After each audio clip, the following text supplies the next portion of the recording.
France நாட்டில் நடந்த Cannes திரைப்பட விழாவில் திரையிடப்பட்ட ஒரு இந்திய திரைப்படம் முடிவடைஞ்ச போது அங்கிருந்த பார்வையாளர்கள் எழுந்து நின்னு 8 நிமிஷத்துக்கும் அதிகமா கைத்தட்டி பாராட்டியிருக்காங்க. கேன்ஸ் திரைப்பட விழாவோட மிக முக்கியமான விருதான கிராண்ட் பிரிக்ஸ் அப்படிங்கிற விருதை அந்த படம் வென்றிருக்கு. இந்தியாவுக்கு கிடைச்சிருக்கும் முதல் கிராண்ட் பிரிக்ஸ் விருது இது. கேன்ஸ் திரைப்பட விழாவில் முக்கிய விருதுகள் பிரிவுல 30 வருடங்கள் கழிச்சு இடம்பெற்ற இந்திய திரைப்படமும் இதுதான். இப்பேற்பட்ட புகழுக்குரிய இந்த திரைப்படத்தோட பெயர் all we imagine as light.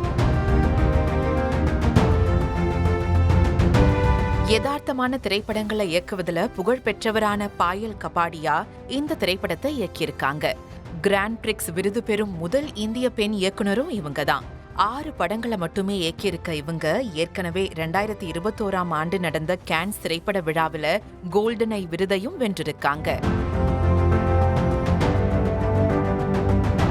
தமிழ்ல பிசாசு திரைப்படத்துல நடிச்ச கனி குஸ்ருதி, திவ்ய பிரபா ஆகியோர் all we imagine as light திரைப்படத்துல முக்கிய கதாபாத்திரத்துல நடிச்சிருக்காங்க.